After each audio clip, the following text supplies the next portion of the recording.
Alright guys, if you haven't bought an Idoing head unit yet, then you probably want to watch this video because this is the new version and it is totally different. G'day guys, my name's Ben and welcome to the channel, and today I'm installing the Idoing head unit into my Subaru WRX STI. This is a right-hand drive Australian STI with a Harmon Kardon unit. So that said, let's open up the box, see what we actually need and jump right into the install. So this is the box.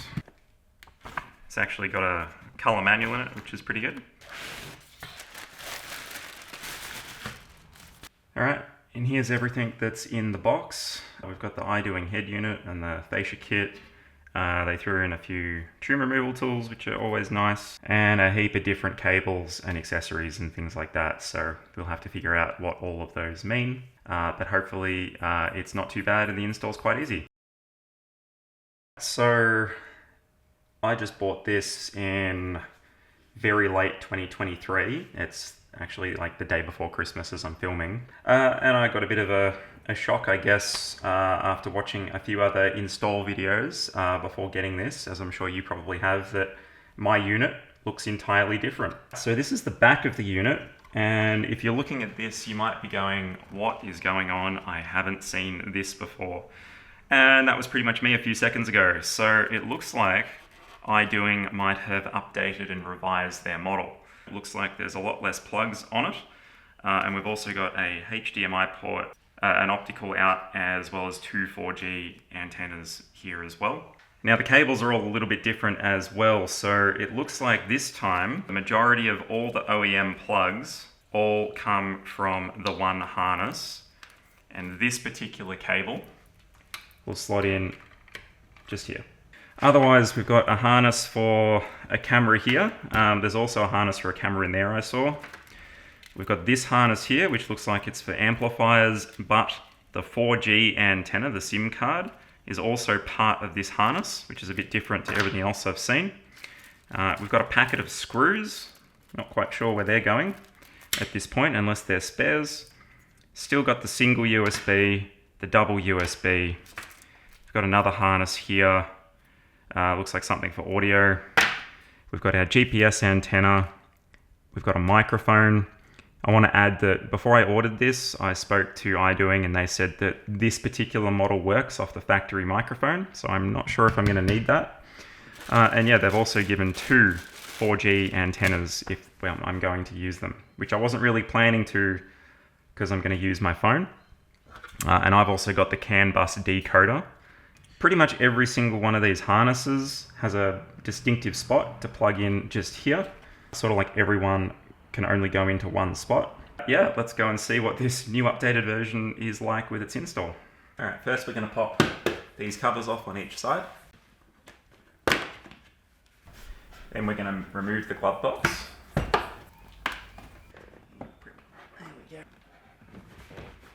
Next, we're going to have to remove a 10mm bolt screw that's just hidden in here. Alright, so there's 10mm bolt just there that we'll need to remove.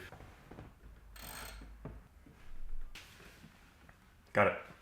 Alright, now we're going to remove a screw that's just here. This screw is a little tricky. You need to hold the back of it with your finger. Alright, with this piece removed, if we get our phone up in there, you can see the bolt we need to remove. There it is.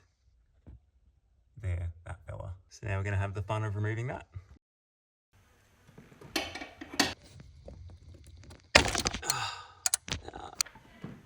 Oh, we got it.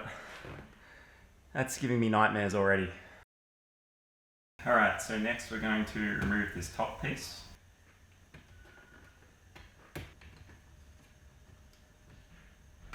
Alright, so that didn't come out as easily as I thought it would. Anyway, now we're going to be removing this bolt and that bolt. Alright, I've got the bolts removed and a little cloth down here just in case I need it. In theory, we should be ready to pull this out.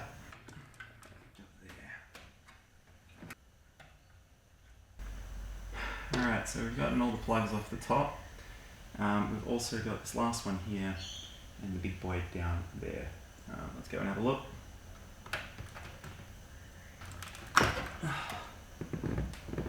Whew, we got it out. Now this is a bit of a bonus. I've just removed the head unit. Now I think this is just for Australian cars.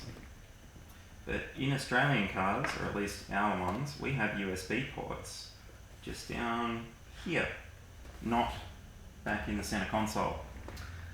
So we've got our 3 different units out now. If you are wondering why there's hundreds of PowerPoints here, I'm filming this at Christmas time, and these are all the Christmas lights that my partner set up. Anyway, here is the CD player, what's left of it. The good news is I don't have that telematics unit thing. So the good news there is I don't need to worry about it. So all I have to do is remove these pieces from the bottom, which hopefully isn't too hard, as well as swapping over the remaining ones of these. So let's get into it. I think we don't need to do anything else with this unit now, so I'm going to get rid of it. There we go. 1. That's 3. 4. And finally, pinches on the side. There we go. Easy. Okay, that part is now done.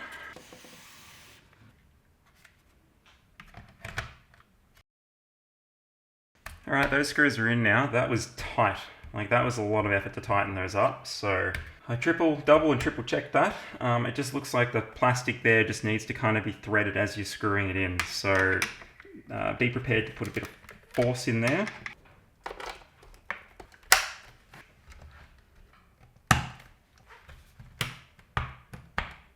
That's all clipped in. Looks like we are ready to start wiring up. Alright, this is where I've kind of gotten up to with the wiring loom. Got our main wiring loom plugged in. The radio antenna comes from there as well. Got our CAN bus adapter for Harmon Kardon on here too.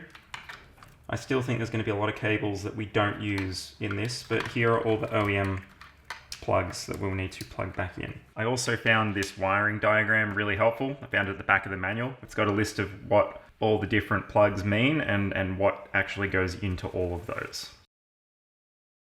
Alright, so we've got the unit installed. I've done as much cable cleanup as I want to at the moment. I'm still wondering if I might need to go back in and adjust some things, so for the time being this is good enough, but I'll show you what I've done. Here we go. I think I have finished setting this up, and let me explain it to you. So essentially this loom over here, this plug, the black one, pretty much represents everything to do with the OEM factory wiring. So pretty much anything that your car had will be plugging into this, and this massive mess of cables represents that. So just to explain, here are all the OEM plugs that I had that fitted things in, right? So all these just clip directly in, which is really, really helpful. There are a couple of plugs which are not used, which I've just put some tape over. So this is the factory ground, and I believe this has something to do with the antenna. But Idoing confirmed to me it is not required to be used. I've also got the CAN bus adapter strapped on here as well.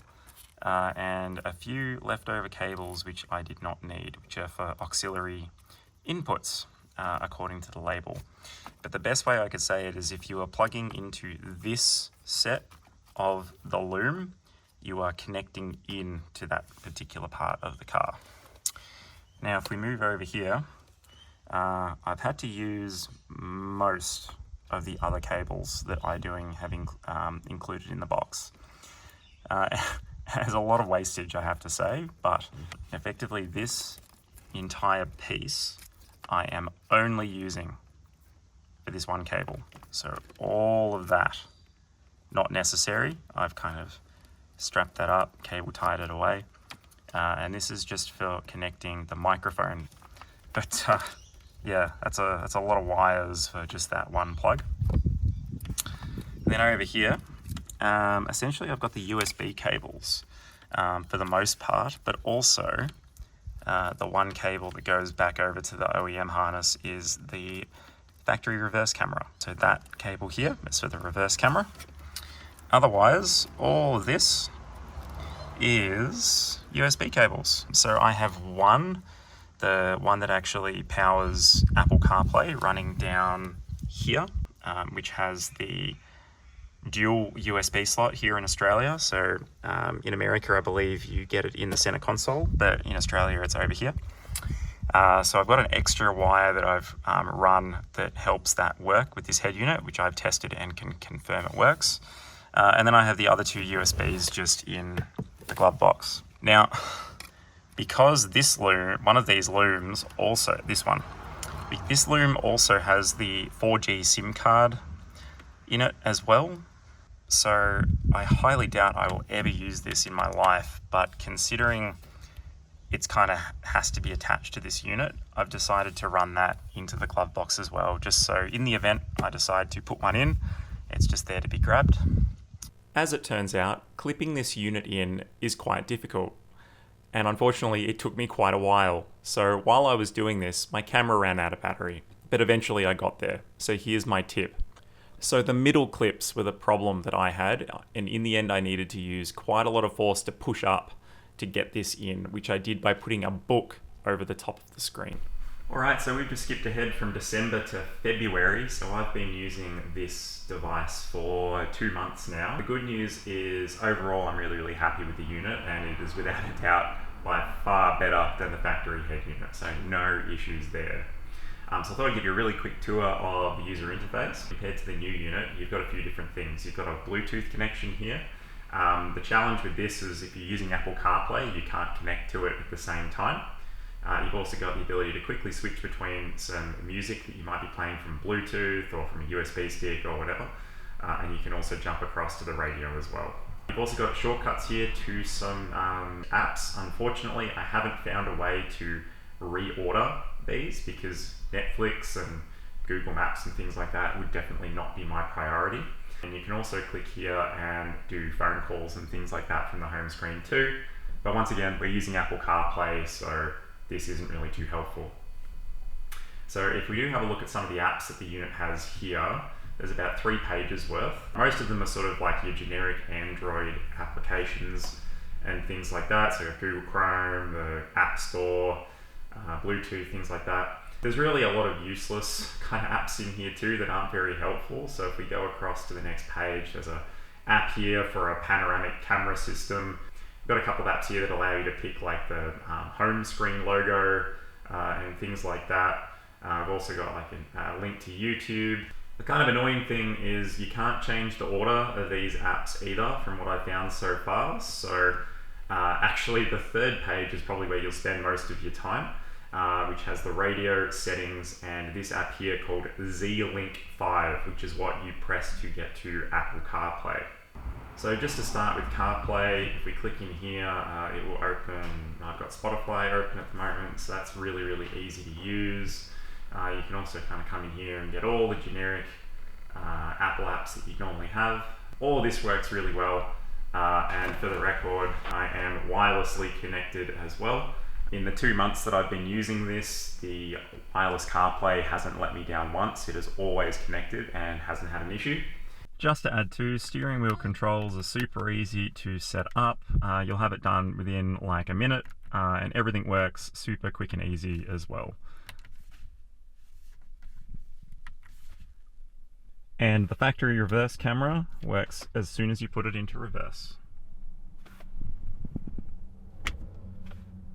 One thing I did want to mention with this particular unit is that the settings area is quite different from what I can see compared to the previous generation of unit, or the one that most people on YouTube are creating videos for. There is a bit of effort to kind of go through and get everything the way that you want. A couple of things that I had to set up here that I thought were important was setting a starting volume, turning off mute on reverse, and getting microphone settings and things like that set up. But once it was all kind of configured, it's not too bad. There is a factory code which is different to the previous model's code as well. I will double check what that is. It's written in the manual. If you don't know what it is in the manual, the factory code. So go and check that out because it took me a long time to find it. So besides the regular apps like settings and everything like that on the app, the main one that you might use on a regular interface is the mixer, which is where you set all of your audio adjustments and things like that.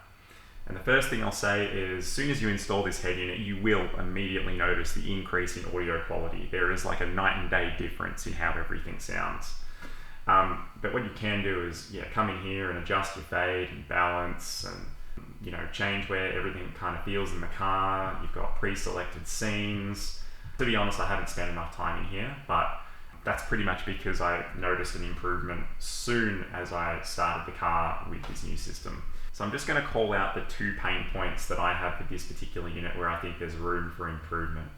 The first one is that I really do think they need to improve the static shielding of the wiring within this unit. You will sometimes hear some sort of static noise come through the speakers.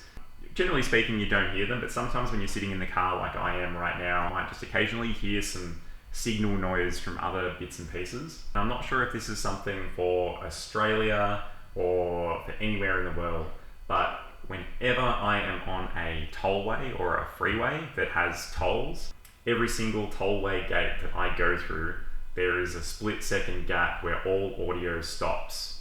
Yeah, this unit struggles with random signals that could potentially hit it, which is a bit of a shame. The other one that I wanted to mention as well is the microphone. So I've had to go with the included lavalier microphone. I have had to go with this particular microphone that's literally just where my finger is. And I've also had to go with the factory microphone that works on here as well. The microphones do work, but when I talk to people, they say that I sound like I'm really far away and I'm hard to hear. One thing that I am thinking of doing is using a better microphone. Otherwise, I think it's more of a software or an internal hardware problem for the audio department. So that's a bit of a disappointment there. Overall, I mean, for the sort of 600 to 700 Aussie dollars that you spend on this unit to get a factory fitted look and feel and pretty much an improvement over the unit in every way possible, it's pretty hard not to recommend it. So after doing some research, I think I found out why my model was a little bit different. And as it turns out, there are a few different models that you can order. But honestly, it's very confusing to figure out the differences between all the variants. So here's a quick comparison of the 3 main models that I could see. On the left, we have the 2K screen model. This also has a slim black back like the one that I opened. Then we have the 720p model, which also has a slim black back. This is the model that I purchased. And from what I can see when I look at the spec sheets, the only difference between these 2 models is the screen resolution. So I do wonder if the 720p model, the one that I purchased, might actually run a little bit quicker because it's powering less through the unit. And then on the right, we have the older model. This is the one that looks like is all over YouTube and available to purchase in lots of other areas. This has the silver back with the 1 DIN slot as well.